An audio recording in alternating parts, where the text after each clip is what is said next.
Welcome into Lead Company's countdown to Kickoff Preseason edition number 2 as the Tennessee Titans set to host the Seattle Seahawks here on a very hot day in Nashville, Tennessee, alongside Blaine Bishop, Brad Hopkins, Buck Reising. I'm Kayla Anderson. Oh my gosh, I just realized y'all are the B's. And then there's the K. The 3 B's and the K here up here could be a band. Let's call it the Killer Bees. The Killer Bees, exactly. Killer Bees, I like it, guys. As long as I don't have to wear those ugly Steelers uniforms that the Killer Bees wore. Those you know what are I'm talking about Roethlisberger, those socks. jailbreak-looking uniforms. That's what they used to call me in high school.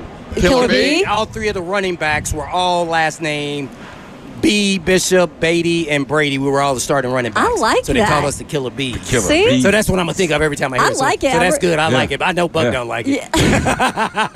Just don't make me wear that outfit, right? We, of course, are brought to you by Lee Company. All you need, visit them online at leecompany.com. And you guys, we start off the morning with some, in a way, breaking news and some really good news as Jeffrey Simmons puts out on Twitter, because he's now the Big J journalist, that Arden Key has won his appeal, and he will not be suspended for those 6 games. Oh, I didn't know. He's the one that broke the news? Yeah. Jeff? Oh, wow. Big J, Jeff journalism, I guess. Oh, big time. Taking our jobs. Watch this. He won up both of y'all. He got us. What happened? Totally got did. us. It's one thing for Jeff to say it, but then when Teron Davenport doubles down Right, from exactly. ESPN, Yep. I didn't know. says- Yep, I thought and Teron Teron, that's doubled what I down. heard. Yeah. I didn't Yeah. know Jeff So, was first, though. I know.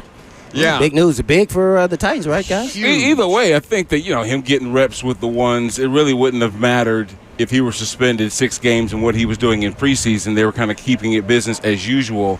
Maybe in the back of their minds, they knew once he submitted the appeal that he felt he was innocent. And guess what? He actually was, and won't serve any suspension at all. So there wasn't any sort of contingency, I think, to bring somebody in, filling that void. If they didn't make any sort of weird moves, they just kind of sat back, let the process play itself out, and here we are, him being able to rejoin the team on September 8th when they take off, just like Big Jeff said on Twitter. Yeah. See you September 8th. Have you ever seen, Ben, you guys reporting in the NFL, ever been overturned like that? I can't recall one. I'm sure just it getting was. ready to say. Yeah. It's so rare that these things actually happen, and to their credit, they were preparing for a suspension because Brian Callahan talked about this openly. He said, we understand the situation.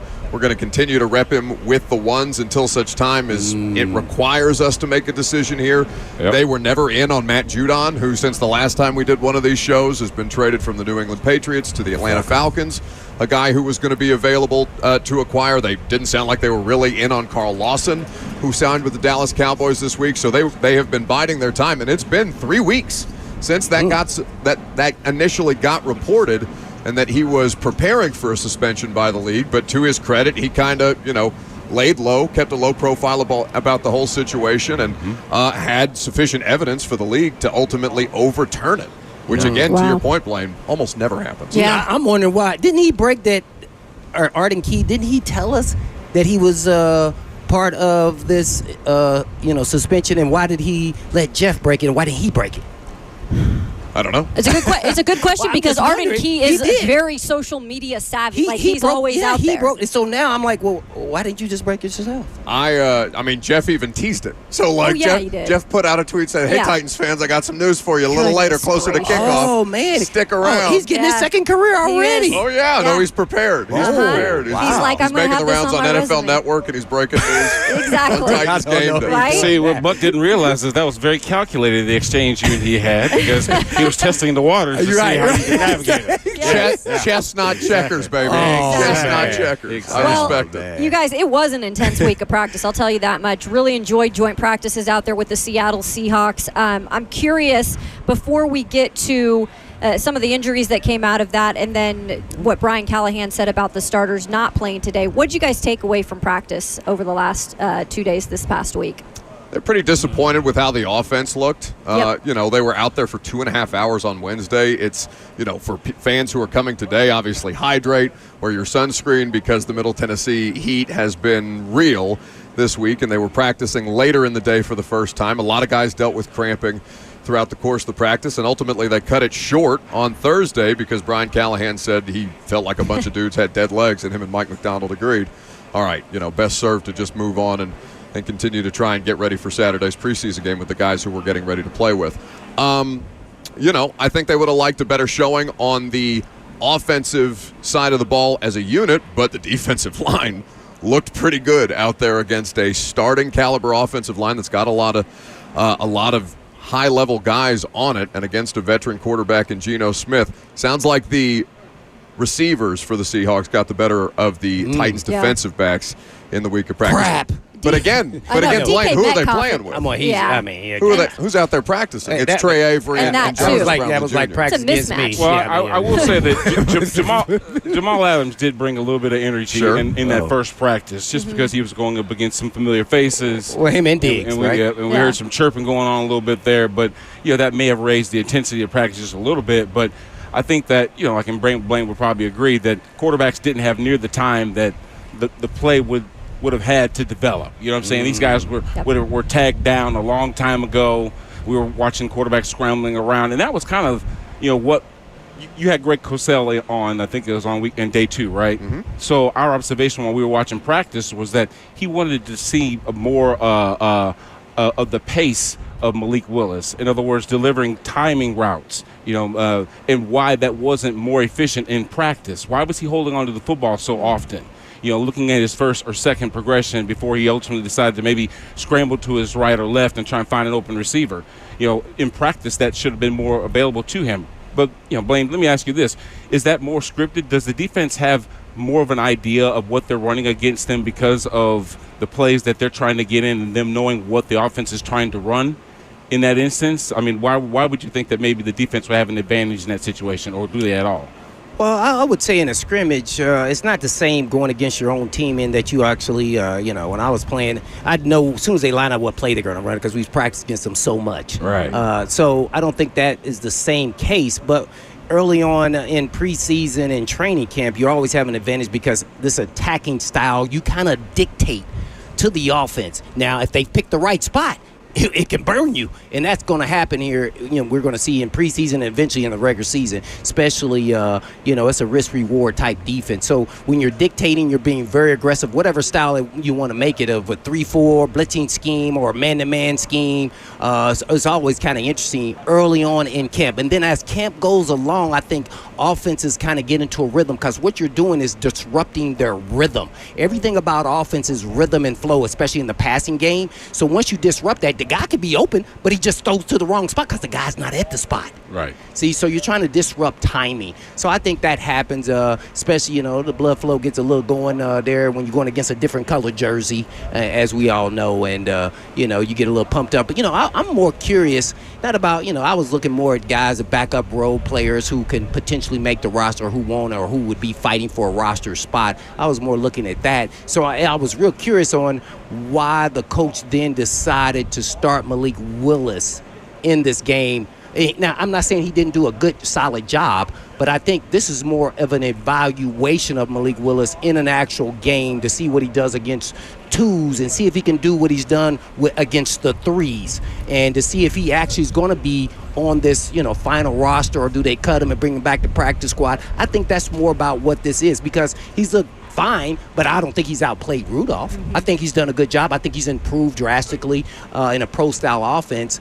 So I'm curious to see if he doesn't put that kind of pressure on himself out here to perform at a high level and run and do all these things instead of just run the offense, get it to your playmakers and be that point guard. Yeah, I think that maybe during the week, maybe we were talking about the intensity of practice between the two different jersey colors, right? Mm-hmm. That is basically what led Callahan to making the decision to not start his guys today. If that weren't the case, I don't think we're having this conversation about Malik Willis starting the game. I mean, he was the third guy in last week against the 49ers, and then maybe wanting to see more of him probably is the case. But I think that, ultimately you don't see him in situations where he's getting reps with Calvin Ridley, DeAndre Hopkins, Tyler Boyd. He's not in there with, the ones particularly. He's working with, like we're talking about the role players that are fighting for positions themselves too. So maybe it looks more fluid because he is going with guys that he's used to throwing against in practice. Mm-hmm. And there's a slight bit of familiarity in the fact that they've had at least 48 hours of work together to kind of, uncover some things about one another. And, they're not going to be too detailed. They're not going to be too granular about what they're putting together as far as a game plan. so to speak. They just want to see him go out there and compete. And how will Malik Willis perform at that level? And, I mean, two things off that, because it was quality work that they got against a playoff caliber team, right? The Seahawks are a good opponent. And especially in defense. Will Levis commented on it the other day, the idea that, it felt like we've played 2 games back-to-back against these guys.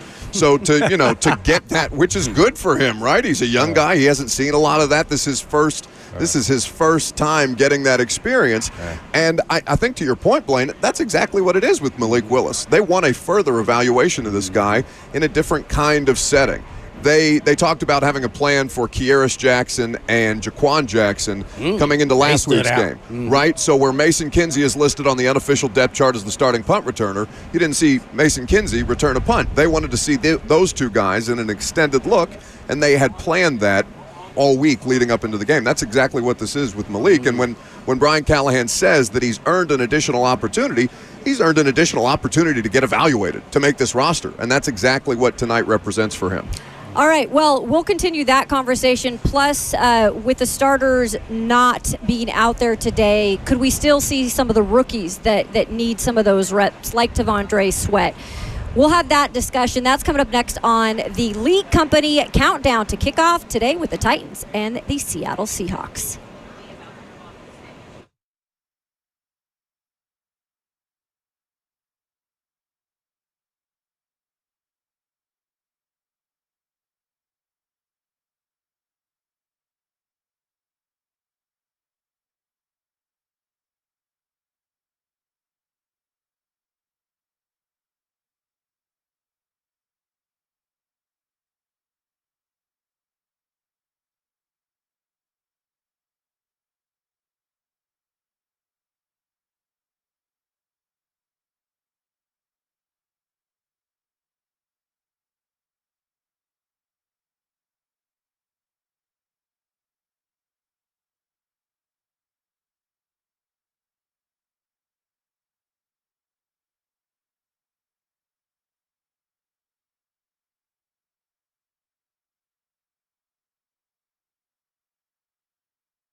Welcome back into the Lee Company countdown to kickoff. Titans trust home stadium to Lee Company to tackle our HVAC, plumbing, and electrical problems. They can protect your home too. Your next play, visit leecompany.com. Lee Company, all you need. We've got the crew here, the killer bees of Blaine Bishop, Brad Hopkins, and Buck Reising, and I'm Kayla Anderson. We've got a game on tap today, but the question is how much of the starters, if any, will we see? And Brian Callahan said earlier this week that we weren't going to see pretty much any of the starters, and he did leave a little room for interpretation there. And the biggest question for me, because we'll talk about Will Levis in hour 2, but I'm just curious with some of these rookies who need the reps and wouldn't hurt them to go again against a Seattle defense who is pretty solid, whether it's the ones or twos out there. Guys, how much could they have benefited from maybe playing guys like J.C. Latham, Tavondre Sweat today? And maybe we will see it. Well, first off, it's not about the benefit, because we know the more reps that they can get, the more experience that you can get, the better player that you'll be, right? But what they're hedging against is what they call them, heavy legs. I remember Floyd Reese used to call them big heavy legs. You know what I mean? When you're tired and you're fatigued like that. I mean, it's this part of camp, the dog days, where you're kind of pushing through the last, maybe 10 or 11 days of camp, and maybe they're just kind of taking that barometer and saying that's what we experienced. We had a lot of good, intense moments and good tape, good data on our guys. So we don't really necessarily need to go out here and put together a series for what. We won't see anything more out here in a series than we've already discovered in the 2 days of practice that we've already had. So what's the use? So, like you just mentioned, hey, it's obviously a benefit for young guys like J.C. Latham to get some of those calluses Blaine talked about, Tavondre Sweat to get some of those calluses, and some of the other guys that we'll get into. But for the most part, are we going to see a healthy dose of them during the regular season? So let's consider that as well. Well, I mean, I'd be interested. We scrimmaged a lot of teams, and I'm not even going to be an old head. I watched the Bears today. They scrimmaged the Bengals all week, and their starters were out there. So, and they got a young quarterback who they're trying to develop, somewhat just like ours. Ours just a year ahead of them, and got a 9-game starter. Sometimes, and I get it, there's a lot more data to see where guys' legs are at, but also there's a physicality part of this game that you need to develop, but there's also a mental component to this game to fight through the heavy legs. And do I want to see that with a young developing team? That's why I was asking you guys, what is the average age of the Titans roster, and especially in particular situations or positions, especially the offensive line, the quarterback, where they need the reps in live action? And some people say, oh, well, the scrimmage did not. There is no way, no how, the same intensity when you got, how many ever thousands of people watching you in a stadium to play a game, and you can't duplicate that. So I'm just interested, and I'm not going against what the actual coach is doing, but at some part and some time, if I want to get my guys in the trenches ready, I got to play them. And you could say, oh, there's risk, of injury. Yep, you know what? There's risk in everything in life. There's risk of me driving here on the way on the freeway. So if you think like that, then you're playing scared, and then you're opening up that window. So there's a part of me, I just feel like the mental toughness part of this should be part of this component, and there is no formula to that. And you have to do it by what you feel your players are feeling. So he feels like the players have heavy legs, then play. I'm sure feeling like, man, there was numerous times, I'm sure, today when the Bears and the Bengals had heavy legs in camp, and then they were out there today looking actually pretty good. In the Bears. Yeah. They really did. So, we shall see.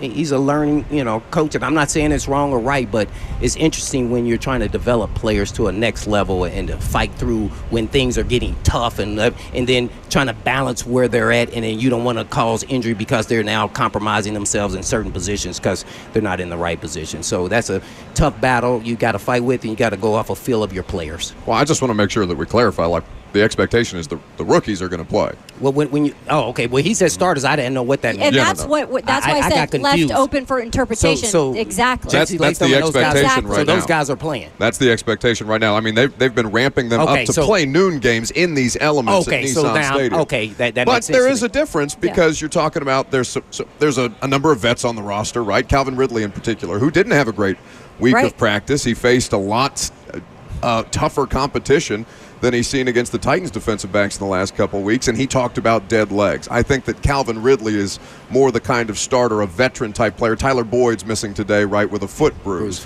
Now, Levis is also a different situation, and I think we can take it case by case here, but my expectation is absolutely that the rookies play. Yeah, but you know what? I think JC is more intriguing than anything else because obviously he was drafted to start, right? And he's the guy with the least amount of experience on that front five.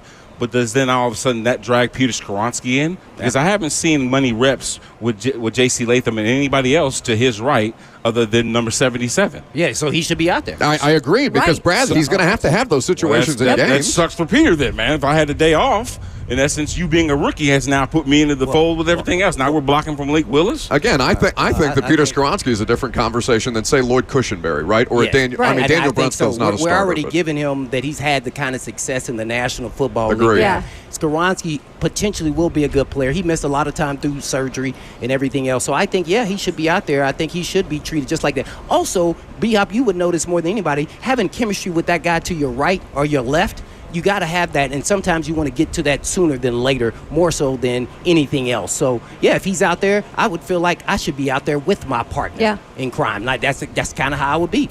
You could also look at the right side and say, I think it would benefit two guys that are also working together for the first time. That MPF simply is an executive. It's an executive decision, plain and period. Well, that's what we said. It's the coach's decision. Because there is no more benefit than getting out there on the field and getting those reps, getting that timing down, developing that cohesion, that stuff that we always talk about, right? When you're talking about guys that work in the trenches, same thing goes for those on the other side of the football, running stunts and games and all kinds of stuff. The timing has to be there. They have to be able to out there doing it to get to be mastered at it of sorts.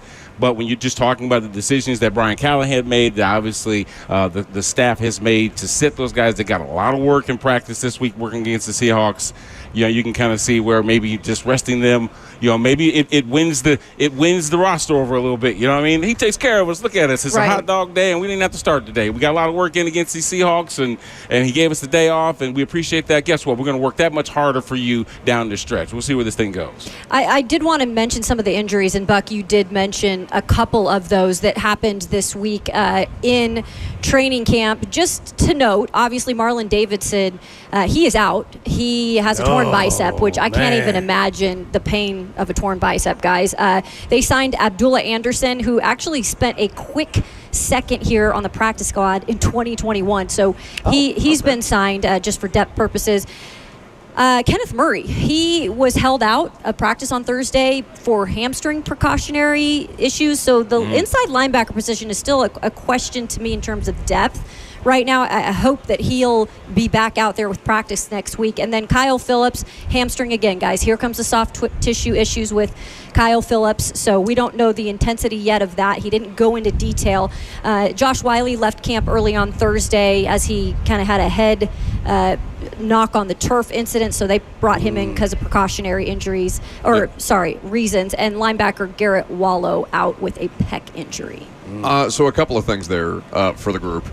That sucks for Marlon Davidson and Kyle Phillips. I mean, that really sucks. Two guys who are, neck and neck in their respective competitions. Marlon Davidson started this game last week for Jeffrey Simmons. Sure did. That's the primary backup. That's a guy who played pretty good football. Great role player, no doubt about it. Very valuable. And they can't get enough of those guys on the defensive line right now. And then Kyle Phillips, who is time's a ticking. Good in the slot, but again, the availability, man, like Jaquan Jackson and even Mason Kinsey, who I know is probably going to end up being a practice squad player, but still, Kyle Phillips is in this competition, and you hate that for both those guys who really feel like they had the opportunity to capitalize and, just at a terrible point in the season. We are brought to you by Lee Company. All you need, visit them online at leecompany.com. So speaking of some of those positions where you've got battles towards the bottom, right? And we can talk about the wide receiver group and Jaquan Jackson and Kearis Jackson. Chance Campbell has had a pretty good camp up to now, but realistically, can he find a spot on the roster in that inside linebackers room? Guys, for you in watching this game today, when we know we're going to see a lot of these guys competing, who's kind of in a spot to grab a roster spot? Competing in these games, they're going to get a lot of time today. if Julius Chestnut then all of a sudden starts getting more reps in special teams, and I'd say that the advantage will be kind of equal between he and Hassan Haskins, because we know that who's Hassan's also be good very, at special right. teams. Well, we know he's going to be involved. And looking at that RB3 spot, who's going to be behind Tajee Spears and of course Tony Pollard in one of those roles where he might see a few reps every now and then, that's going to be an intriguing situation for them to play itself out, especially with how we're seeing Brian Callahan, how we're seeing Callie use the running back in this offense. Sure. I mean, featuring a lot of that run game, too, early on. Yeah, I would say first and foremost, I'm looking at the Rupchick. I'm wondering where him and Dylan Radins are in this, battle at guard. And that's probably one that I'm probably watching the most. And naturally, we just talked about the receivers. There's a lot of backup guys going to be here in battle for that, 5th, 6th, 7th. I don't know if they're going to keep 7 guys. It may, depending on who performs well and who's available and who's not.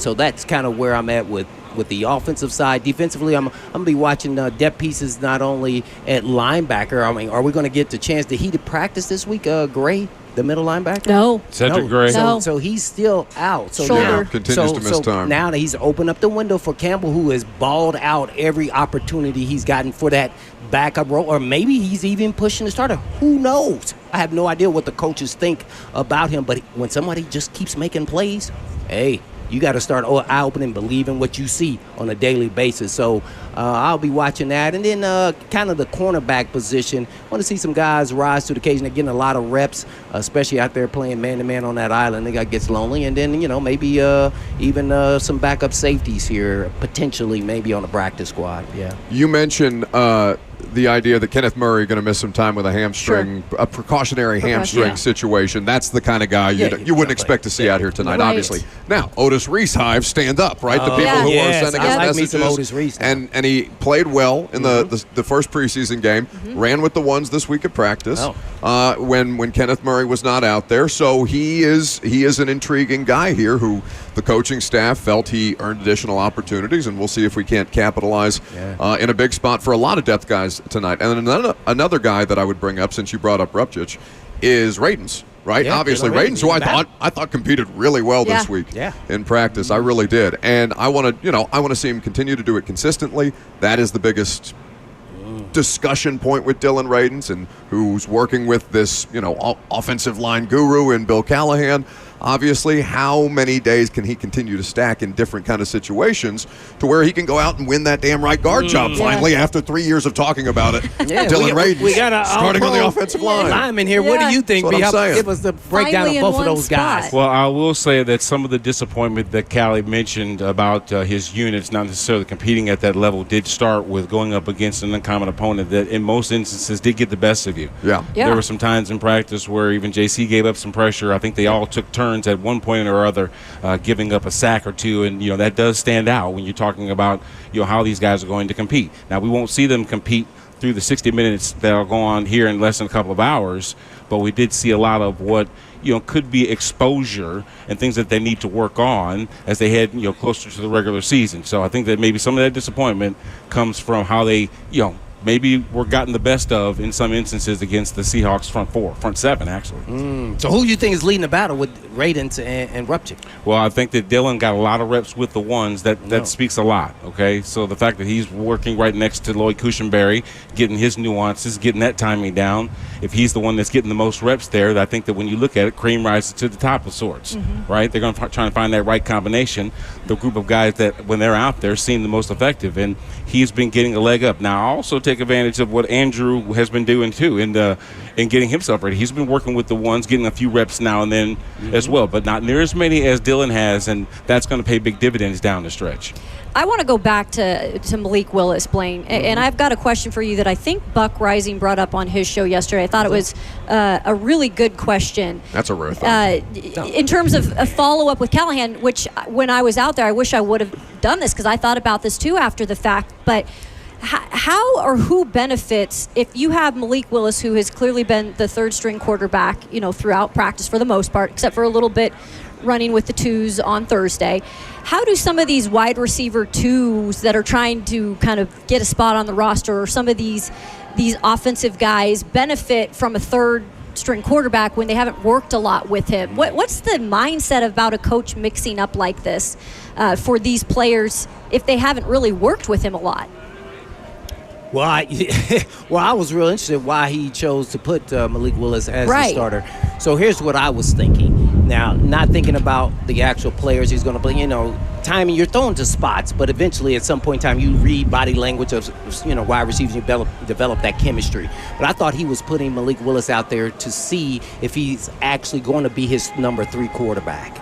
I really, and then he wanted to see him against the twos in a competitive nature or in a preseason game.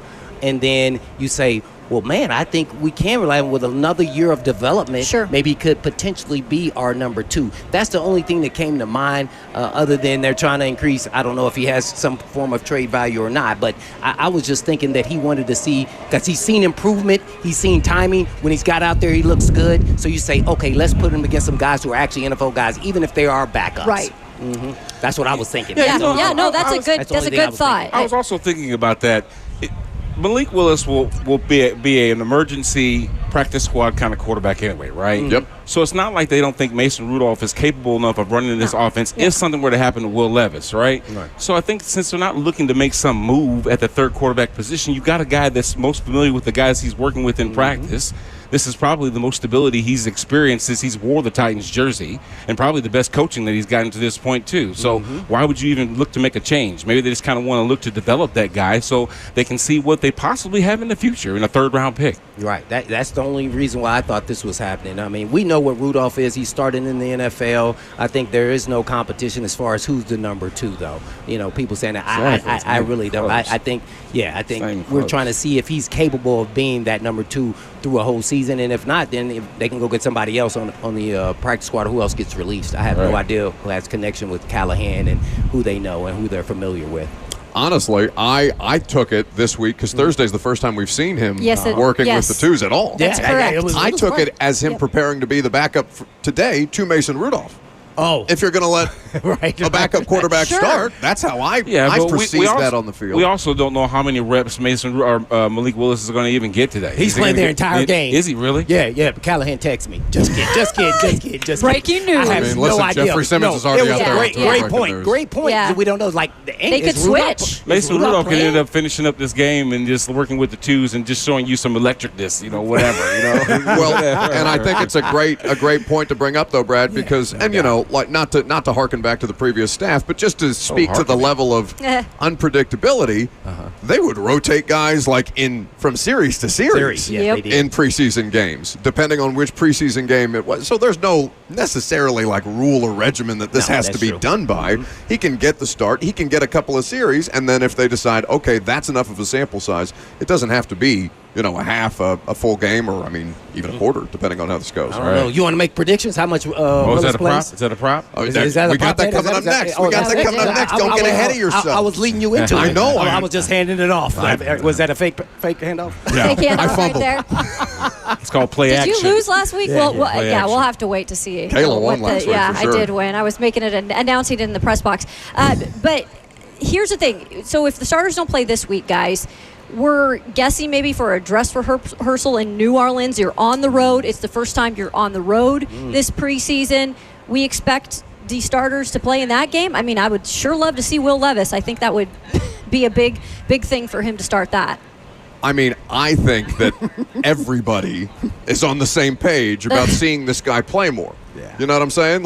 Especially in different kinds of situations. Yeah. We're talking about all these other dudes stacking days and becoming a more consistent player. He's not yet achieved that, from my estimation, so I would be in favor of it. I think this is more on par with what a regular preseason situation would look like, right? In other words, in a situation where you hadn't had those guys fly in, a few days before the actual preseason game itself, where you're working against one another for a couple of days, you've got a lot of notes and a lot of data on them and what's going on. With this situation, the first time that you guys will see each other is when the ball kicks off, when they fly into New Orleans. So, I would assume that it's kind of business as usual to determine the back end of your roster, make those decisions. Ultimately, that are gonna lead you up to cut day. Right? When the Turk starts walking around and asking people for their playbooks. Roster Reaper. Yes. Roster Reaper. I did get word from a little bird that this is all that they said. Malik Willis will play a lot tonight. Yeah, see, that's So, what and take that and run with it for what you the want. whole entire game. Yeah, now are we talking about Tweety or Big Bird here? How big was the bird? What's the level of bird? I want to know. We talking. I would say a bird that's probably pretty solid size solid. bird. Yeah. So if he's a whole game or most of the game, what are you thinking? Game, man. Yeah. I would be less enthused about that. I don't think does he need a whole game? Yeah, but you know what, though? I'd like to see Rudolph out there a little, but I don't know. I mean, why? I mean, I think that people understand He exactly started what six Mason games last year for the Steelers, so I and don't they think he needs to won, show I anybody think. anything. No, he's a proven he's the most proven quarterback on the roster. I guess selfishly, I'd like to see, question. you know, Me too. Right? No, Me too. but it's not just about him. It's about the other guys out there with him that can benefit from having Mason Rudolph have timing and rhythm in the passing game, as opposed to Malik, who can, to his credit, take steps, but is not yet there. But that's what they're hoping Malik Willis will do tonight, right? I understand, so but it's not just about him. Feature their talents and skill set. Let them go out there and make some plays. Let them eat and compete. I agree. So how about this then? How come the coach didn't say, okay, I'm going to play Mason Rudolph for a quarter or some series, and then I put Malik and let him finish the rest of the game? Exactly. That's why I said it was really intriguing that he made him the starter. Yeah. Mm-hmm. Yeah, but okay, so we got to use the term starter loosely because in a guess what? preseason game. If you think about it like this, there's a whole bunch of dudes starting today that otherwise wouldn't be starter because none of the starters are starting.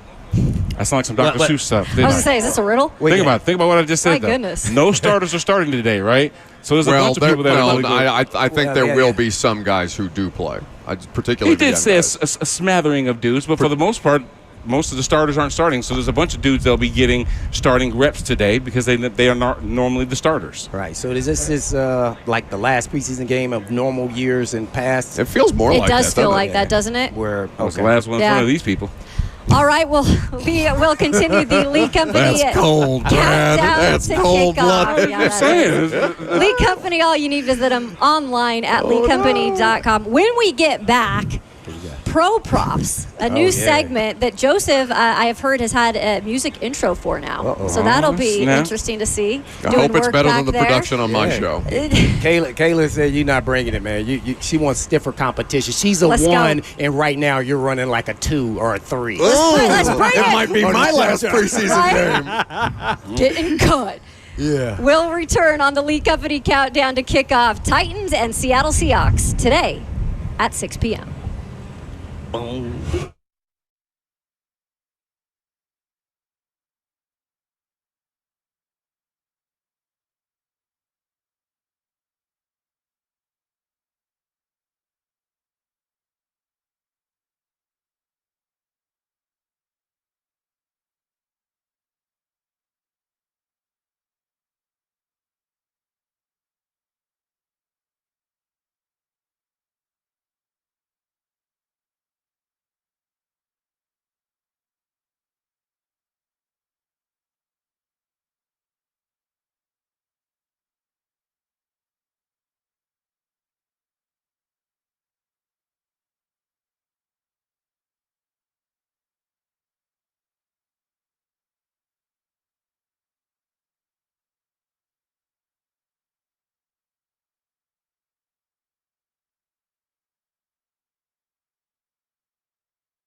gonna wait till the regular season game to test it out. With his injury. Welcome back into the Lee Company countdown to kickoff. We've got the Seattle Seahawks in town today, taking on the Tennessee Titans. It's a steamy hot one. Remember, facility managers need a reliable partner for their HVAC, plumbing, and electrical needs. They trust Lee Company's 24/7 service and their team of experts. Your next play, visit leecompany.com. Lee Company, all you need. I got the boys with me today, as always on game day. Blaine Bishop, Brad Hopkins, and Buck Reising. I'm Kayla Anderson, and we got a pro props little segment here that we are creating. I'm already starting to flex a little, but I don't want to flex too much because, that will get me in the doghouse. No, I want to see you Keep your flex. powder dry. Keep your powder dry. Ooh, I see you Them flexing. guns. Man, I don't know.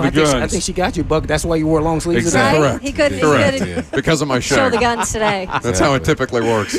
So Just wait till I Joseph- sweat through the shirt on her.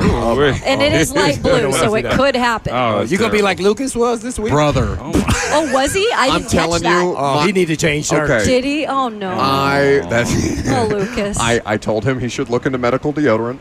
I don't know. Stop. I don't know if he has pursued that advice yet. Oh, my. Hopefully he's listening on his way driving into the studio because, Lucas. and I heard, Little Bird told me, Botox fixes It the does. sweat problems in your armpits. So, I've never done Dude, it, but that I've was heard. Is that true? Yeah, Those for were sure. adverse conditions, man. We were sitting in a Adverse tent conditions. with no. wind flow, This, no nothing. Brad, this is a Brad's medical. sticking up for Lucas. Brad, this is a medical condition. What he's got Does he going on sweat here. like that in studio? Yes. Stop it. Oh, I in the have heard you cave? say that before. Oh, does Are he? you serious? He sweats in the dark? Brad, we are on camera for 3 hours a day. Go back and watch the tape.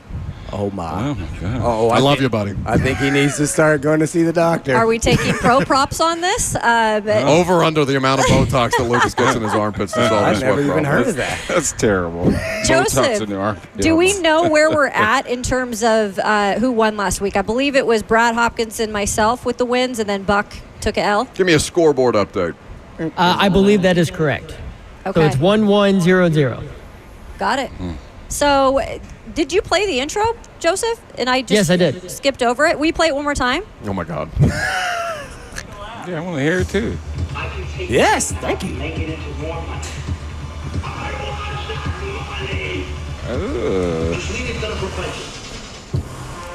Let's go. Aggressive. Okay. Just makes you kind of want to like yank on the chain here. You know? In all seriousness, That's the second one today. Yeah, we drink are water, seeing a lot of folks. people being So you hydrate. That's why I got assisted Gatorade. by the Ascension St. Thomas medical staff who are out here making sure that people are properly taken care of. It is a very, very hot Yep. day today. So keep that in mind. Sunscreen, hydration, all of those things properly. Just be careful out there, you guys. Yes, absolutely. So let's go with our bets and start with Brad Hopkins. Brad, what you got for us this week? What is the bet? So it's just a prop bet? Something I got to come up with He's that's acting crazy? like this is the first time he's done this. Okay, so... Oh, man, that's a beautiful Porsche, by the way. Yeah, Car enthusiast. Probably bet you'll have that tomorrow. If I knew that guy. No, I'm betting you. Yes. I say that Malik Willis will see the first half of the game, and the second half we'll see some Mason Rudolph. So Okay. that's a lot of the game. That's a half. Okay. A half You is see what I'm good. saying? So a half. So we You're will right see at a half. we will see more Mason Rudolph than we have yet to talk about. So I Okay. said that he might even end up finishing the game if Malik's the one that starts it. Ooh. Yeah. Buck? No, listen, you won. You go first. Okay. Whatever. I always I'm want to sitting here in the let the doghouse. gentleman go first, but okay. That's very kind of So you. I took a rushing Ladies should be prop first. yesterday, That's what I thought, yeah, right. or last week. I think it was 2+ in terms of touchdowns, and they did that in the first half. Yep. So I decided, since Malik Willis is going to be out there and probably going to play a lot, we still have the battle going on at the running back position. I kind of feel like we're going to see a lot of yards on the ground again, so I'm going Titans plus 175, rushing at plus 200. Plus 175 175 rushing?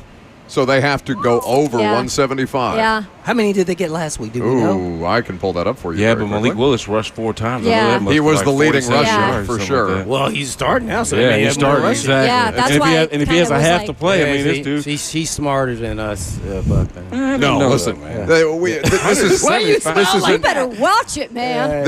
You sure you want to attach yourself to me for the whole I season? just said, she's smarter than My us, competition got a lot better. Man. That's why all I right? don't ever bet. I better can't watch man. out. I'm Kayla horrible. chose violence. I'm I horrible. do choose violence. I'm horrible. She's flexing, man. She flexed her muscle on you now. That's well, we'll just have to have a strong comeback this Okay. week as we bet with people's money out there. So we're Yeah. going to try and rebound, Give me my okay? money. All right. I'm chasing. Okay. I don't mind chasing this early in the So preseason. give us what you got. Like a real What is it? sicko. I'm chasing. You're I'm chasing the teasing points me. already in I'm the curious preseason. here what The you think. Seahawks and the Titans. What we got? You've got the over/under in a Okay. preseason game at 35.5. Now that's similar to what the preseason over/under was for last week's game between the Titans and the Niners, and this team went under. Okay. You had a missed field goal that cost some people some points by Nick Folk. You've got a couple of different situations where a lot of these preseason games are lopsided scores. You saw 27-3 today between the Bears and the Bengals. I don't know if it's going to be lopsided in favor of one team or the other, depending on how many of their starters Seattle actually decides to play. But I would definitely take the under in a preseason game. Okay. That feels the safest. I feel like I'm protecting myself at this point. Is that a prop? It's not bad. That taking the under, no, but it's okay. It's a bet, Brad. Yeah, it's a bet. Don't And- nitpick. Well, I'm just sorry. Well, it's One tough. It's winner. preseason. It's always. You're kicking me Right. while I'm down. I already lost last week. You're taking The the under. disrespect. You're taking Willis for a whole half. Oh, A whole half, and I'm taking plus 175 rushing. What do you Hey. think, Blaine? Who you riding with this week? Who you Blaine? riding? Who you riding with? Did y'all tell me what was the total on rushing line? 175. I know it seems a lot, but you got Malik Willis out there for a big chunk of the game. I think I'm going with Kayla. Okay, Blaine. Yeah, I think I'm going with Kayla. A little pressure, but I like it. Yeah. No, don't take it personal. Buck. Front runner. That's Yeah, exactly. Hey, she won last week. That's man. right, I that's think what I'm saying. Listen, you're smart. I'm gonna just keep rolling with her, man. You're smart.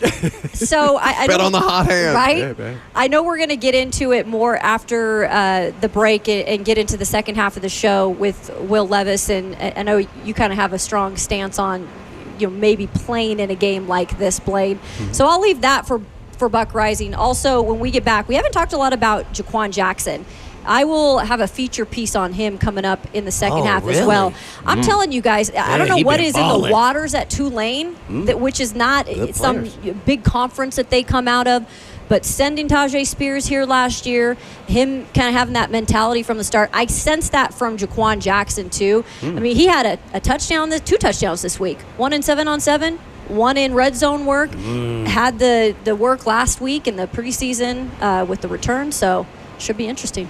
138 rushing yards last week playing for the Titans. But here's the thing: they had that short drive that didn't benefit anything because they put him in good position to score, right, so they they were did. already in the red zone. Yeah. So I don't know how often that's going to happen. And Willis is starting, so he's more of a Runner. candidate. But trying to make Look his at him. case. Look at him. Hey, Jaquan Jackson, by the way, his confidence is growing Man, it after that is. performance after the first preseason game. And I'm sure B-Hop can go back to when he was a rookie and how your confidence builds when you have a little bit of success, not just in practice, but then in a game. Then you reinforcing and now seeing it on film that I belong. And that's really what this is about, especially about a talented player that was a draft pick, by the way. Yeah, sixth round. Yeah, so, I'm interested to see how he follows that up in a live action game. Yeah, I think the anticipation was him having an effect in teams, and we did see that. And the field position game is super important. He had an influence in that game, and you do kind of grow a sense of confidence. But you got to stack those together, right? Yeah. You got to do that, obviously, when it counts the most in the regular season. But this is when you start developing those habits that will then allow the trust that you need to have from the coaching staff that will put you in those situations. And Buck, real quick, a little bit of confusion, and we even talked about it in break when it comes to that kick return spot, because penciled in on the depth chart is actually Tajay Spears as the kick returner. Yep. So in a way, is Keiris Jackson and Jaquan Jackson, who we've seen at the return spot in the last preseason game, is that more so battling for that punt return spot? Well, you'll always have 2 back there Sure. in the kick return. So Yeah. Keiris Jackson going to be out there with Tajay Spears when this thing, actually goes. Now, we'll see if Tajay Spears gets any live reps. They have that on tape, though. I think they feel pretty good about it. They've seen it at practice, so maybe they don't feel it necessary for him to do it in a preseason game. But I think Kearis Jackson, a huge impact player last week, somebody who's competing for a roster spot, and he's showing up at receiver too now all of a sudden. Hadn't really distinguished himself in the weeks prior, and the coaching staff, Blaine, like we talked about earlier with Malik Willis, they came in with a plan. All right, this week we're going to get this guy an extended look, and specific to the kick return game, because of course the new return rules, this is a legitimate offensive play.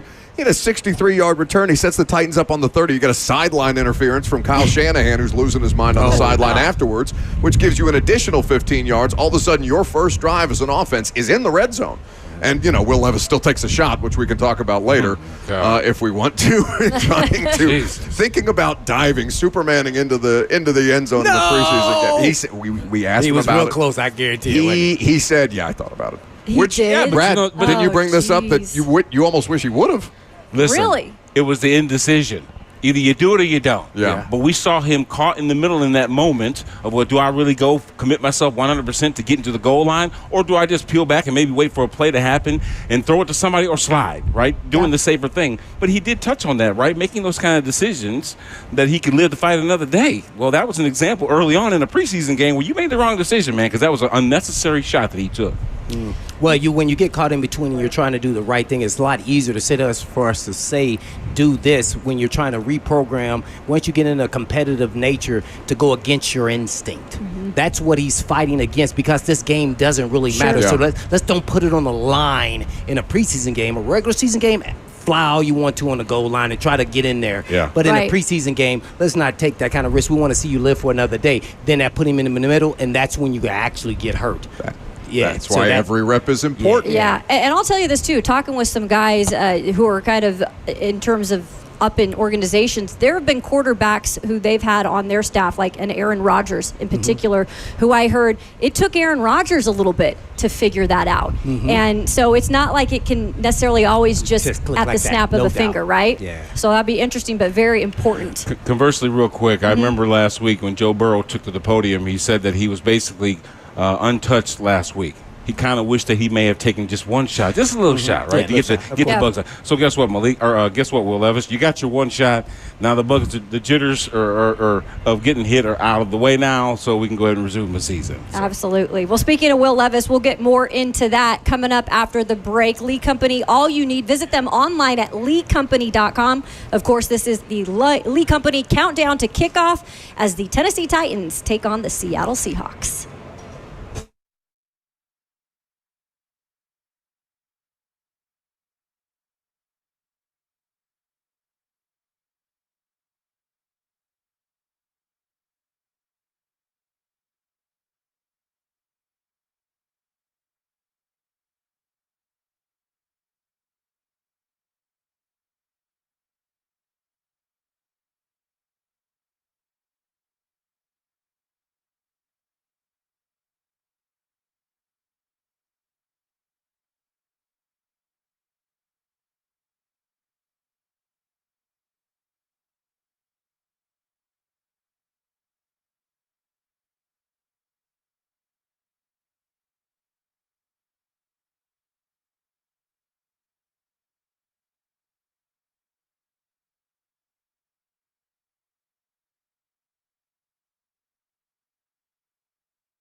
The gates are open. Fans are starting to stream in here at Gate 3, live at Nissan Stadium for the Lee Company Countdown to Kickoff. We got a couple of Titans legends hanging out here with us as we continue your pregame coverage between the Titans and the Seahawks at 6 p.m. right here on 104.5 The Zone. The heat is something, gentlemen. Sweet Jesus. It is. Stay hydrated. Hey, listen, if you come out here getting in line for this Titans game, you better bring some waters.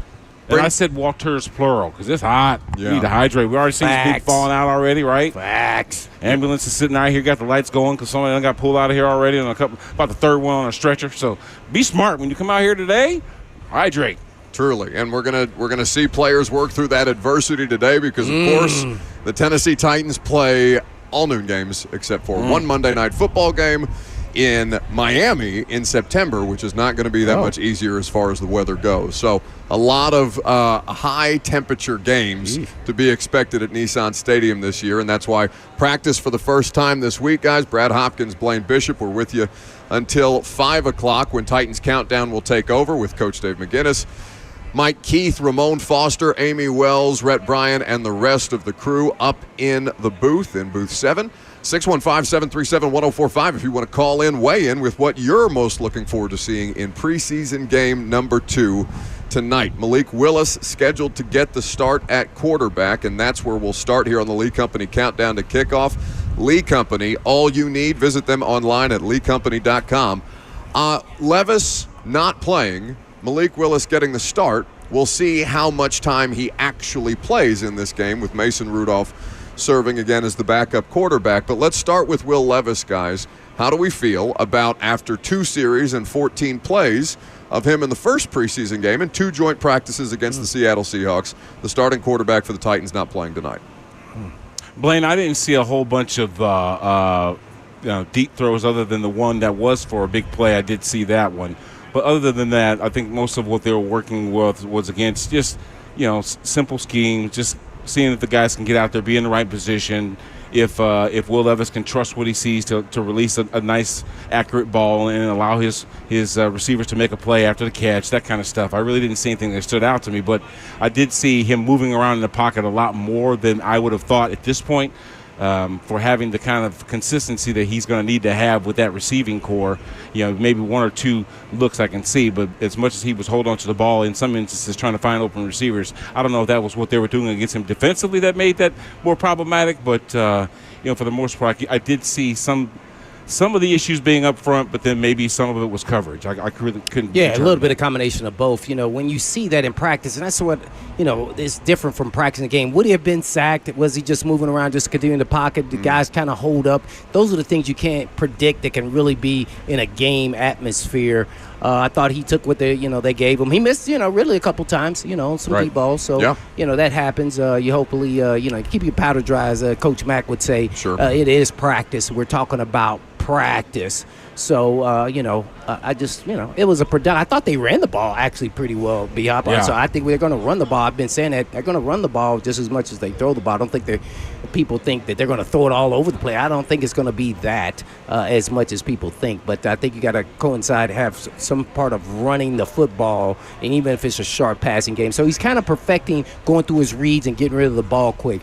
The only thing that really bothers me, and I'd love to hear you guys' take, is that, Will Levis finished the scrimmage on an interception, pick 6.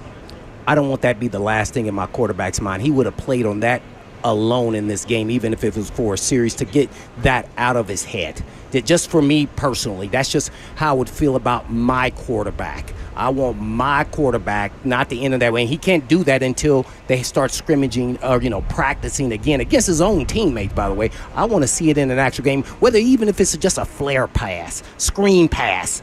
I just don't want that to resonate in his brain over time, because playing quarterback also, there's a mental side, and that's why they're pretty much the smartest players on the football field. I want him to get that out of his head. It's thrown out as trash and it's over. You get it out the way, because guess what? He wants to be back on that practice field to get that out of his head too. So that was one of the things that kind of, even if, and I know some people, what a series would do. You know what? It would have got that out of his head. I don't really think that he was really that much concerned about ending the and practice. it was a 2 minutes. Yeah, but I get it. It was over. And then no player that's competitive like that wants to end the practice in that form or fashion. But I think that in that moment he was able to compartmentalize the mistake that he made in exposing himself to that coverage and then therefore creating a turnover. Yeah. Is there learning from that? Sure. But do I have to go out there and put the other 10 dudes into a situation where I need to look better because I don't want to end the practice on making a mistake? I can see him moving on and just kind of living to fight another day. They had some more time to practice. Maybe it was in day 2 or whatever. But either way. But also to say if he was a veteran player, that would be different in my approach. Don't treat every player the same. He is a young, developing player. And so that's why I say that. I really believe that all the young players on the offensive line should be playing to the point that it maybe forced me to even have Cushenberry out there for a series. Out there, and then maybe you put Brunskill in there if you want your offensive line, young offensive line, to play a little more than a 1 series deal. But I don't know how much they'll play. You guys said that they may play actually the younger guys on the offensive line and maybe on the defensive line that who are top draft picks. I don't know. I didn't hear that. So I'm wondering if that's true or not. The expectation is that the rookies, the young guys, especially the guys who are considered starters, in the case of Tavondre Sweat, who they're trying to get into game shape, right? Played about 12 snaps last week on defense, and then of course J.C. Latham. I think they would like to see him tonight as well, which from my perspective, Blaine, should include Peter Skoronski. And if you're going to play Dylan Radins, and if you're going to play NPF, I don't know, man, isn't that a distinction? Well, but so. Because they're still young players, I get and it. they're not proven in this league. That's the only reason. If it was a veteran player who's been in this league 5 years, okay, no, you're City. You've proven that you are a starter in this league. The other guys are still somewhat unpolished, unmeasured, and I don't know if a series is going to give you enough to make you feel good, but every rep counts in a National Football League in a game. But to your point quickly, Brad, Peter Skoronski, you could argue he's been the most consistent starting offensive lineman that they've had in camp. He's had a really, really nice summer. Right, and it wouldn't hurt them, obviously, to get those reps. It's for their benefit. But if you're looking at a situation where you're resting most of the starters, that would include that group of people as well. So he kind of gets drug into that. Sure, he's got experience, probably the most in that unit, but they're all working on the same scheme at the same time. They're learning exactly what Brian Callahan's offense has in store for them and the techniques that Bill Callahan is trying to implement. So it's new to everybody in this instance. Very true. That's why I would want them out there. You're listening to the Lee Company Countdown to Kickoff here live outside of Gate 3, 615-737-1045. You can chime in on your opinion if you would like to see more of the starting offense in particular based on Brian Callahan's decision to at least sit Will Levis today and opt for Malik Willis and Mason Rudolph. Malik Willis scheduled to get the start. This was Brian Callahan, guys, speaking after Thursday's practice that they cut short after a 2.5-hour day against the Seahawks on Wednesday, kind of describing what we're talking about on the offensive side of the ball.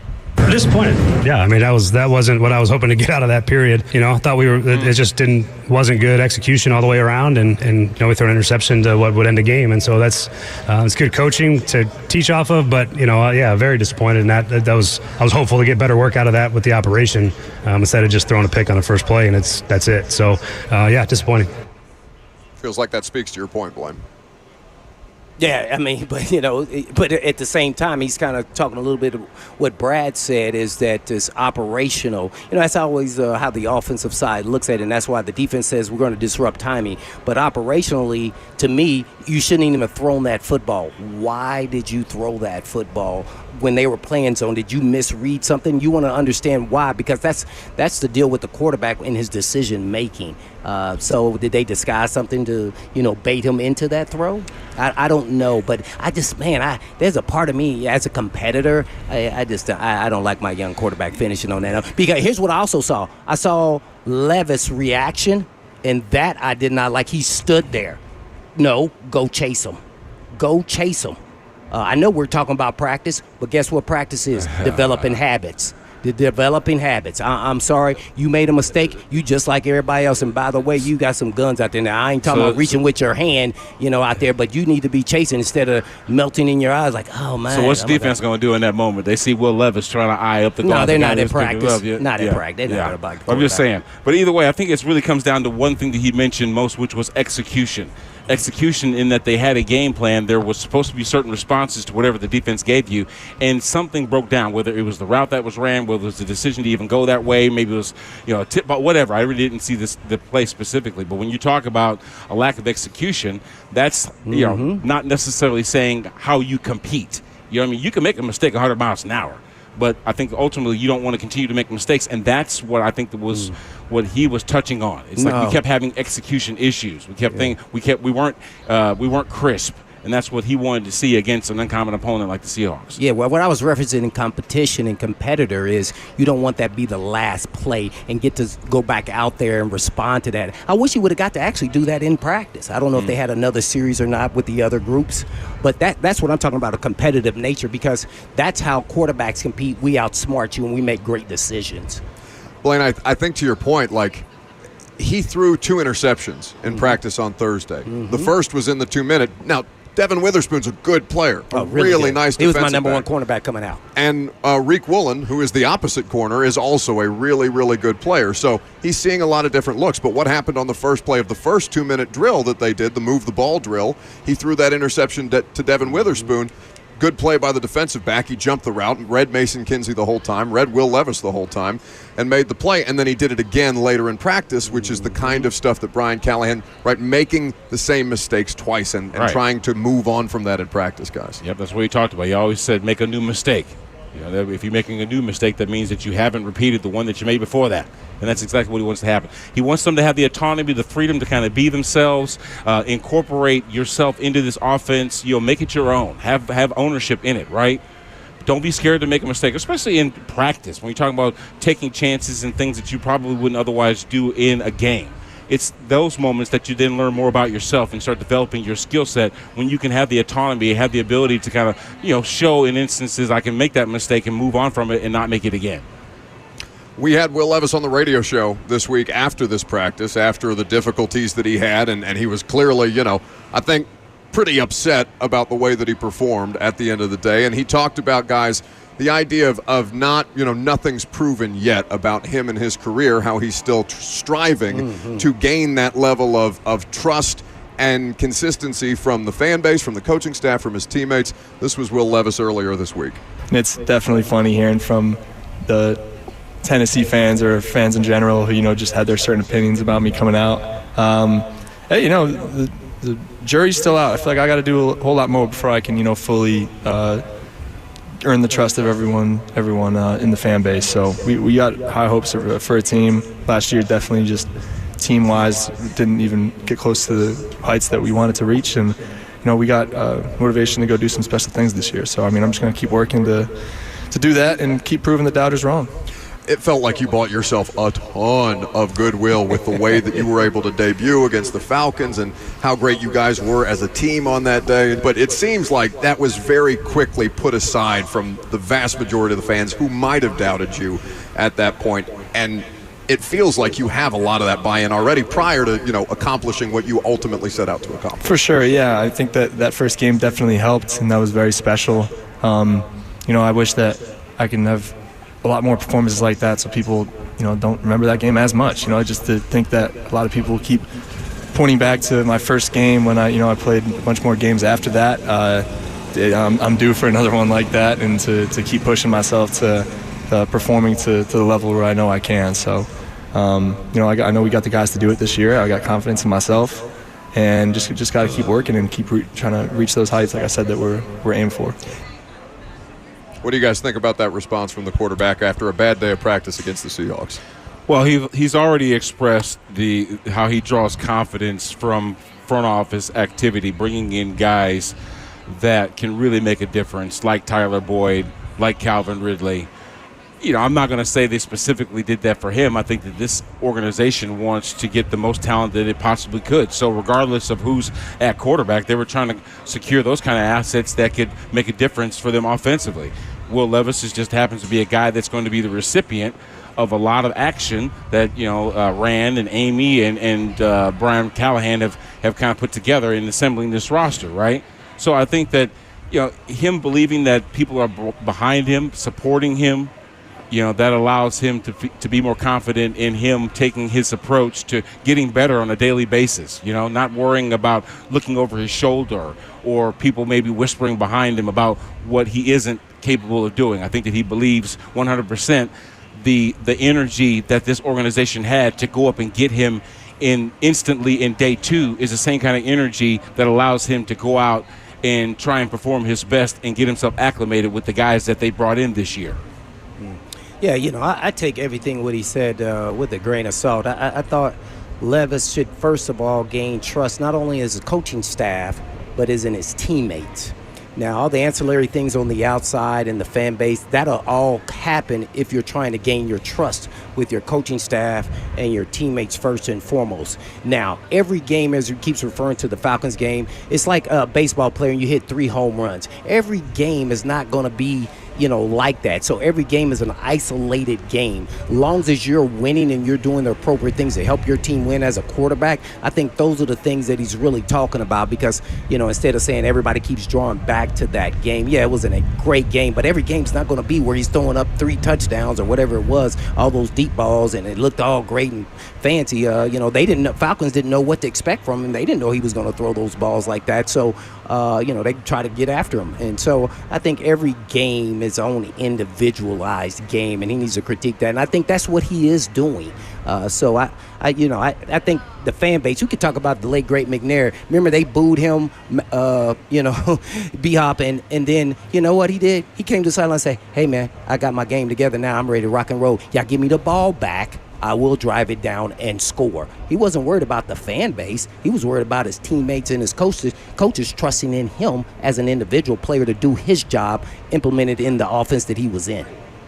You're listening to the Lee Company Countdown to Kickoff live here at Nissan Stadium. Titans against the Seahawks in preseason game number 2. We will have the coverage for you until 5 o'clock. Then we'll turn things over to Titans Radio, who will be with you from 5 on Titans Countdown to kickoff at 6 and through the game, of course. Lucas Panzica back in the studio afterwards for Titans Talkback for you to react to everything that we are talking about here today. The Titans trust their home stadium to Lee Company to tackle their HVAC, plumbing, and electrical problems. They can protect your home too. Your next play, visit LeeCompany.com. Lee Company, all you need. So, from Levis, who's not playing, to guys who can benefit from the experience and who will benefit from the experience tonight. Brad, what did you see from J.C. Latham against the Seahawks this week? Because those were quality defensive linemen that he was seeing. I mean, Leonard Williams, they call him Big Cat for a reason. Right, and it's good for him to see that competition. He gets that level of competition working up against guys like, we were able to see Morgan Davidson make some plays this year. Marlon Davidson, rather. Mm-hmm. I think that him working against Big Jeff, him working against Arden Key and Harold Landry, that also, makes him better. But he was actually able to ramp up the intensity going up against guys that are really good on a different roster this week. So it was good for him to experience that kind of reps working against some guys that are going to be effective on Sunday, that they can actually bring it, man. You got to really kind of focus and dial in. So I thought he competed. There were moments that, obviously he wishes he can take back. Sometimes it's just simple spacing. Sometimes it's just pad level. Those things that he's going to work on that he now knows good players like the ones he was going up against Seattle are going to try and use against him consistently, right? He'll have now seen those moves. He'll have now seen, how to respond and react to those for the next time, and he'll just put them back in his quiver, being able to pull out how to protect against that the next time he sees it. Brad, I wanted to ask you this because, as a DB doing one-on-ones with receivers, there's a different outlook from our view when a guy catches the ball. If you're right there with a pass rush, maybe that ball is not completed. From the fan base, they just see a completion pass. So what is the difference between a live rep in a game, a team atmosphere, to one-on-ones with the offensive lineman? And take us through whether you're a guard or in your tackle. Well, the biggest difference, Blaine, is in a live situation, the quarterback is going to get hit. Okay? No, I meant from an offensive lineman perspective. Right. So what I'm saying is, if he gets beat, and if what is really getting beat and what is really not. Well, you can definitely see put it this way, it's a lot more obvious when protection breaks down than it is simply kind of showing you, hey, I was there at the same time that the ball was. I probably would have batted it down if not picked it off myself, right? And you're talking about 7-on-7. But in an offensive line situation going up with the defensive line, when that guy is beaten, I'm talking about more one-on-one. It is so obvious, and that's what I'm talking about. those joint practices being so crucial and being so intense, because in those one-on-one moments like that where offensive line is going up against defensive line, it's just that guard against that tackle. You know, it's his technique. It's how he competes that is actually front and center. And it's obvious from the very beginning of the ball snap whether a guy wins or loses, right? The longer that the play takes, to end, that's an advantage for the offensive lineman, right? Because that means that the defense hasn't gotten there to disrupt the passer, right? So I think ultimately, if it's a short play because the guy got beat immediately at the line of scrimmage, they're back there in the backfield running by that guy that's just kind of bouncing around back there as the recipient of the, what I'm talking about. In one-on-one situations, it's never really a quarterback. It's just a guy back there heading the ball, right? He's moving around in the pocket just to show mobility that quarterback is not just going to be standing there like a dummy, right?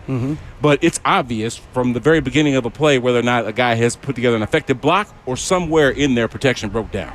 A little different than the DBs.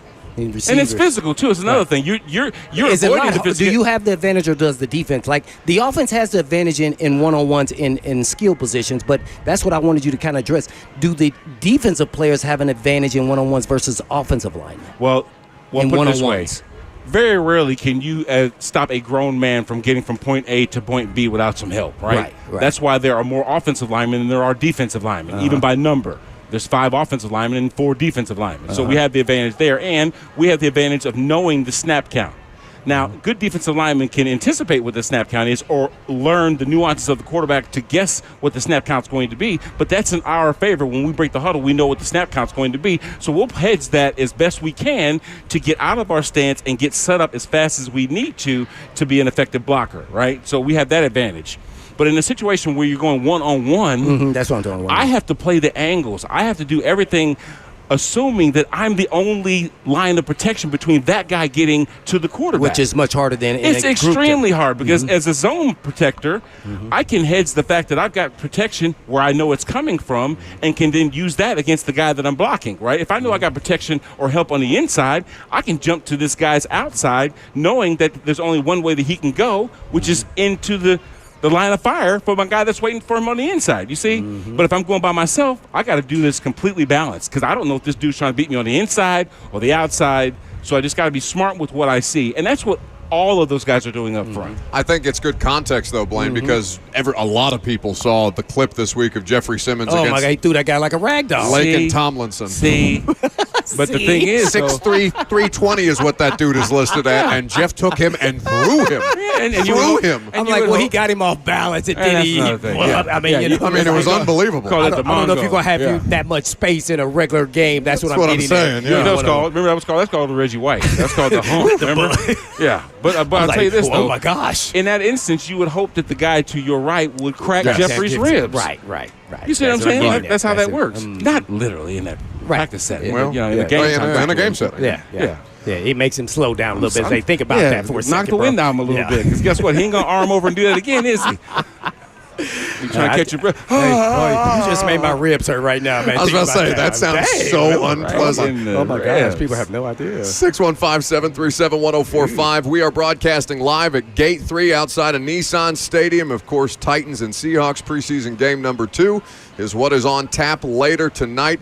Coming up next, we are going to dive further into competition spots on the roster. Of course, what we want to see Malik Willis accomplish most in this preseason start for him, as well as your phone calls.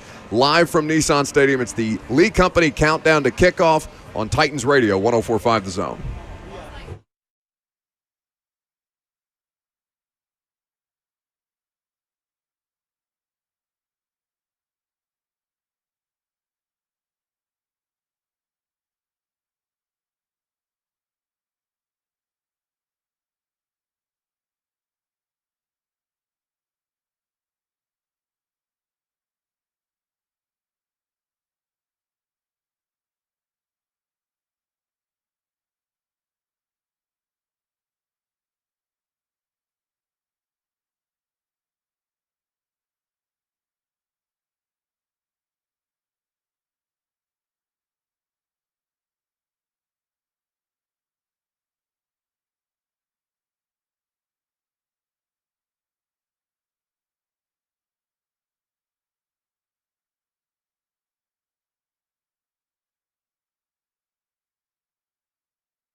Welcome back live at Gate 3 to the Lee Company Countdown to Kickoff. Titans and Seahawks kicking off things at 6 p.m. today. We've got you till 5, then Titans Countdown alongside Titans legends Blaine Bishop and Brad Hopkins. I'm Buck Reising. Your phone calls are welcome. 615-737-1045 is the number. You got the Hitman and B-Hop out here signing autographs, shaking hands, kissing babies, the whole 9 yards. And you can always come hang out with us outside of Gate 3. I have not kissed not one baby today. Not yet. It's early. Lee Company Countdown to Kickoff is made possible by SA Recycling. SA Recycling reminds you to be a good fan this game day and look for recycle bins in and around Nissan Stadium. SA Recycling has you covered. So, guys, we've talked about Levis not starting. Let's talk about the guy who is starting and the value of these reps for him tonight in Malik Willis. So we don't know how much he's actually going to play. We'll figure that out in real time. There's no rhyme or reason to these things. It just depends on the coaching staff's plan. So depending on how much play time he actually gets, Brad, I'll start with you. What is a successful night for Malik Willis?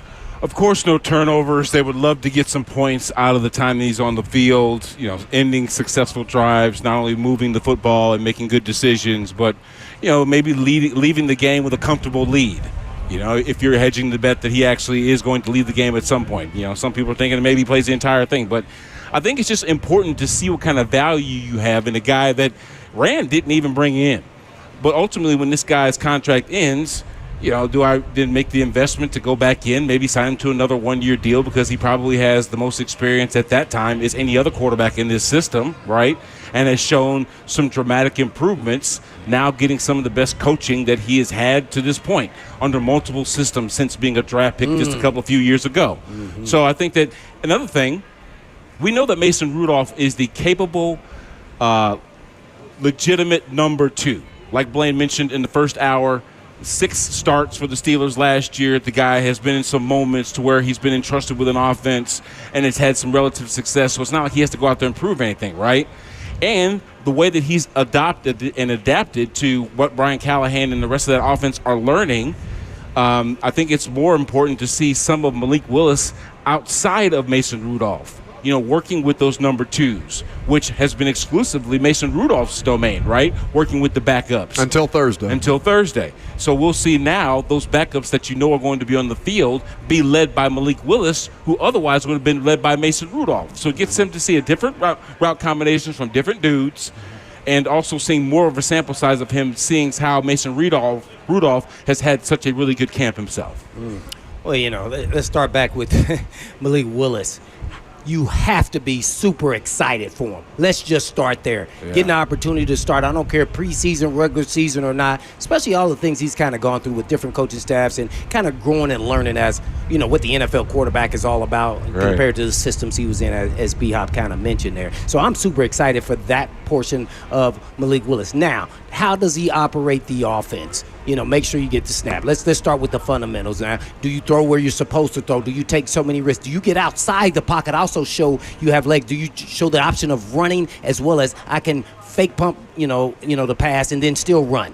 You want to see him do a lot of different things because that's what his role is going to be in this league if he wants to have any success as a dynamic playmaker at the quarterback position, but also being able to show he can sit back in the pocket, go through his progression reads, hit him on time. I don't care who he's throwing to spots if he has worked with them a lot or not. If it's on the receiver, hey, we don't know if the receiver's fault or it's the quarterback's fault. So I love to see all of that, and I like to see him out there consistently move the offense, whether you score a lot of points or not. It's, you want him to. You want to, score touchdowns and everything like that. Throw some, too. Then you want to see him throw intermediate, sharp passes, let alone the deep ball. He's kind of shown some of these things in practice, and even when he got in the game. So I want to see if he can be consistent and show that he can be a reliable number 3 in this league and potentially a number 2 going into even next season. So I'm super excited just to see what he can actually do. And he seems like he plays with this air of confidence now that I didn't see over the last first 2 years. So I've seen him put in some work in the off season. So I'm interested to see how this all plays out against twos, which is what he's trying to push to be. And then we all know when you're a 2, I was a 2.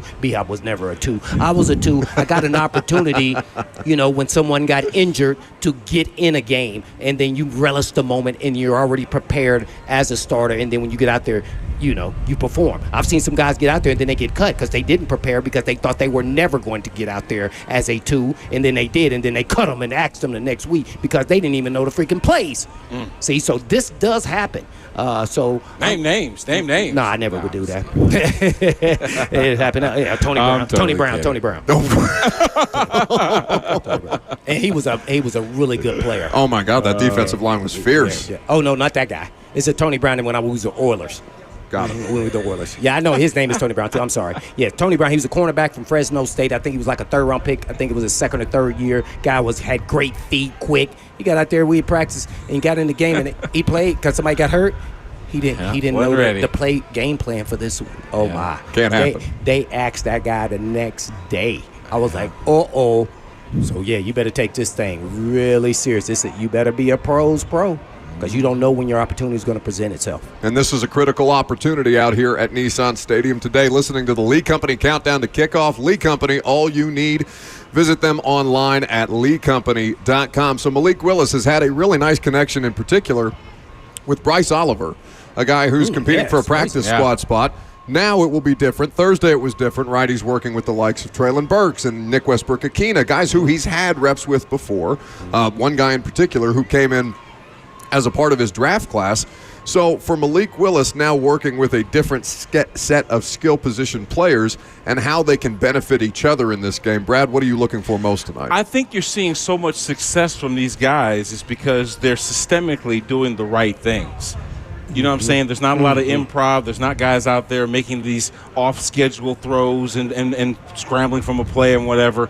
So guys are where they're supposed to be. Quarterbacks are making the throw, right? Now, all that has to happen is the right kind of protection to allow those routes to develop. That's why protection is so important. Why is protection so important? Because it shows you the level of availability of certain receivers. If I don't have the ability to wait 20, 30 yards for that explosive playmaker to get past that last safety because I'm under duress, that does affect my play calling, right? I'm probably going to end up hitting a lot of back stuff, a lot of tight end stuff, a lot of slot stuff, just getting the ball out of my hands quick because protection is an issue. But I think that when you're just looking at, what they can do to be efficient in an offense, that's all they would ask of anybody that's on the field.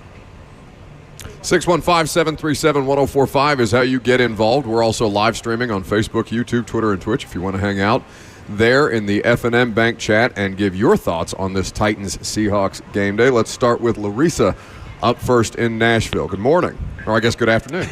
Yes. Good afternoon. No, it's good morning, Larissa. We're in the morning here. You know what? I love this station, and I had to laugh. Brad, when you're like, I can kiss a little baby on the floor, dead. But like Buck said, it's early. My question was about Malik Willis. And you and Blaine kind of touched on exactly where I was going. In my opinion, the young man, it seems, my opinion, got the short end of the stick, with the prior coaching regime, and, it kind of iced him, seemingly. I don't know, but there seemed to be no elevation, but the young man is doing amazing. And I would actually like to know, this season is like a gift box. No one knows what's going to happen. Kind of referring to, what was that movie? Box of Chocolates? No one knows what's going to happen. But as vets, how do you guys feel? But you guys touch on that a bit. But as far as, reporting on that, Reising and Kayla, how do you guys kind of go for that? How do you touch on that? and I will hang up and listen. Thank you for Love the call. show. You guys are so hilarious. Quantify for us, Buck, what she was actually asking about Malik Willis. So the viability of what he's getting, the opportunity tonight, and a fresh start under a new coaching staff that is very quarterback specific. Well, I think that we just talked about that earlier. And actually, Larissa touched on it, the fact that he hasn't had this level of coaching probably since he was drafted. So the fact that he's learning more of the nuances, the fact that he's working with, Mason Rudolph, Will Levis, they're all learning the system. They're all learning how to be smart within it, being good decision makers. That's all they're asking him to do, is be as much of a student as anything else, to be able to make those kind of decisions that take the thinking out of it. Now, I will say we're seeing a more efficient Malik Willis because this is year 3 for him. It ain't new for him going to training camp. It's not new for him to have guys talking about him in practice. It's not new for him working against another unit that doesn't have the same jersey as you do in preseason. It's not new to him. So he doesn't have near the anxiety that he has. And therefore, when you don't have that kind of anxiety, it allows you to more calmly make those decisions. The more reps that he can have means the more that he's seen and can react to in a fashion that allows him to be precise and accurate with the football versus running around there like a chicken with its head cut off, all manic, trying to find where the heck to go with the ball. Let me run around because I'm an athlete. No, nobody wants to see all that. Right. We want to see you be true within the system, be smart with what Callie and Nick Holtz are putting together for you, and show us that you can grow in this offense. Yeah, that's the maturity level, too. You talk about what you've gotten away with in college and in the pros, you realize, you're not the best athlete on the football field. So you have to make those kind of decisions. And that's why I said, when you see him now and how his confidence level has grown each and every year, I'm super excited, as I said before, because he is going through his progression reads, and he adds the element that he can run the football when needed. So I think he's going to learn how to balance that, because you don't want to be a running quarterback. You want to be a quarterback that can run. Right. Yeah, so I'm interested to see if he continually make those smart decisions, even if a bad play happens, a tip ball or something, and gets an interception or something. I'm interested to see how he responds to a negative play, that happens to him, because that then builds character and mental toughness that you need at the quarterback spot. When you're a young player, developing player in this league, we can't assume that he can overcome everything. He has to go through those tough plays that he messed up on and see if he responds to that. Unfortunately, he won't be able to tell the Seahawks defense, hey, let's run that back if I throw a pick tonight. You know what I'm saying? Like Will Levis did, could have had in practice. Well, he didn't get to run it back. Did Levis run it back? No, he didn't. I'm just saying. Right, that's what I'm saying. You make a mistake out here tonight. That's what I said. So the other direction. Yeah, so I really, I'm interested to see. I'm excited. I think he's going to do well. I could be totally wrong. I think from what I've seen, only thing I've seen is he's a second late sometimes when he was out there, so that may then speed up the clock, and maybe he's not sped up enough in the actual game than compared to practice. But we all know in scrimmages it's kind of sped up a little bit, but still nothing like a game. It puts more stress and strain on the throw. Yeah. Think about that. When you patting the ball, maybe waiting for a guy to come clear, you now got to put more into it to get it there. If you were able to come out of your hands quickly, because the timing of the route was there, the guy uncovered and showed himself to be, ready for the catch, and you put it there right when it was supposed to be there so he could then turn and make a play. That's something different. But, when the timing is off, like Blaine talked about, disrupting the timing of it all, right? Making sure that late crossing route doesn't happen. But that's where I'm trying to go with the football, right? Because I know that's an area of the field that I've been able to exploit. They've been running that single high safety all day. I'm about to kill these cats. Yeah. I got a one-on-one in this corner right here. Guess where I'm going with the football? But if I can disrupt that, if I can slow you down, delay you at the line of scrimmage, now protection has to hold up longer for me to get that route. That's kind of at the core of it for me. Like, I want to see him live to see another down, right? Because a lot of this taking unnecessary sacks, stuff that he's trying to see whether he's comfortable or not throwing the ball away in certain situations as opposed to tucking and running. Great point. And because this, to your guys' point, it's such an important opportunity here for him, because the thing that's most in his favor this year is the change to the emergency quarterback rule, which was voted through by owners last March. Last year, they also had the emergency quarterback rule, but he had to be on the 53-man roster. This year, you can elevate the emergency quarterback from the practice squad. So this is going to be something that plays in Malik Willis's favor if, for example, they feel on the initial 53-man roster, hey, maybe he won't clear waivers to get to our practice squad. Maybe we need to keep him on the initial 53 and try and, do some roster math here, so do some roster stashing here creatively to try and get somebody through that way. It's okay. You call it roster stashing. I call it more consistent development. Sure. Because we've already talked about how having multiple systems go through a dude, it's like sometimes drinking water out of a fire hose. You just want to be able to learn something and stick with it, right? Well, now I don't have to worry about this guy not being available to me because I've got limited numbers to work with. I think ultimately if Malik Willis is able to take advantage of the coaching that he's getting because he's able to stick around as an emergency quarterback or a practice squad guy, that's better for him and guys like him around the league. T-Dog is up next on 104.5 The Zone on the Lee Company Countdown to Kickoff. What you got? Yo, man, what a lineup, first of all. B-Hop in the house, and then you got the Hitman here. Of course, Buck rocking it. This is a great lineup right here, man. Hey, real quick, man, I don't want to break your hearts, and we're headed to the game in a little bit. But I just want to hear your thoughts on could this potentially be his swan song? Because to put him out there for the whole game, it's almost like, how much is that doggy in the window where they're like, let's put him out there. Let's see if somebody else likes him, if he does really good today, and if not, then we're going to go ahead and cut him. I'm just wondering about that because for him to be starting with the twos, and we already know, like you said, Mason Rudolph is going to be the number 2. So for him to play the whole game, it seems like they're like, all right, let's see what his value is and see if anybody wants to fight, So that's my thought. Listen, thanks, guys. What if this had more to do with the age and experience of Mason Rudolph and not having him be in a situation where, like some of the young players, he needs to be out there on the football field? He has more experience than Will Levis does at this point. Almost started as many games, if not more games than he has in his career. So if Mason Rudolph weren't the number 2, basically being a guy that maybe needs some of that veteran coddling a little bit, I guess you can call it, maybe this wouldn't even be a situation. Maybe it's more about Mason than it is about Malik and seeing what you got in him. Yeah, that's an interesting point you just made there. But, man, what about Rudolph then going out there with the threes? Like, I don't want to risk my number 2 quarterback out there with the 3 offensive line. So there's part of this that I just still can't grasp. I just think they want to see if Malik Willis in a game could potentially be a number 2. That's the only sense I can get out of it. Maybe it could be for if he impresses and they don't want him here, that maybe they get a conditional 7th round. I don't know. But all I can say is, man, you putting a lot on Rudolph, who's proven in this league that he is a number 2. So now you're going to risk him out there with the number 3 offensive line? Maybe the 2s will be out there still. But that just I would have went Rudolph first, then Malik Willis. I still would have done that. But they want to see something out of Malik, obviously, by making this decision.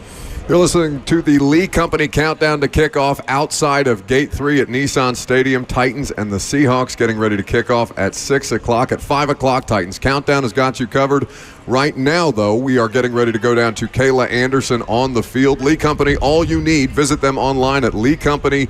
Kayla Anderson joins us now again on the Lee Company Countdown to Kickoff, where she is checking in on things between the Titans and Seahawks in pregame. What's up, Kayla? KK! Hey guys, I hope you guys are staying cool up there because I'll tell you something. It is hot down here. We've had the breeze come in and out, but there are a few players, I should say sparse today, that have been out here for a long time. But one of the quarterbacks out there, obviously Malik Willis, who's getting the start today, but Will Levis spent a lot of time in this heat signing autographs as well, even though he is not playing. But I do want to feature my player of the week, and I'll just say this. The Tulane Green Wave continue to roll in players to Nashville, and these guys, they're pretty impressive. Last year, it was a 3rd-round pick of running back Tajay Spears. This year, it's the 6th-round pick, wide receiver Jaquan Jackson, who, again, is my featured player of the week. And like Spears, Jackson just comes in with that professional mindset, and he is taking advantage of literally every opportunity, you guys. He has stood out in camp really from the start, showing up in the return game, obviously last Saturday against the Niners. And then this week, he caught a short pass from Mason Rudolph, took it 70 yards for a touchdown against the Seattle Seahawks defense. And then another catch, this time from Malik Willis in red zone work on Thursday. So he just continues to, like I said, make the most of his opportunities and stand out in camp.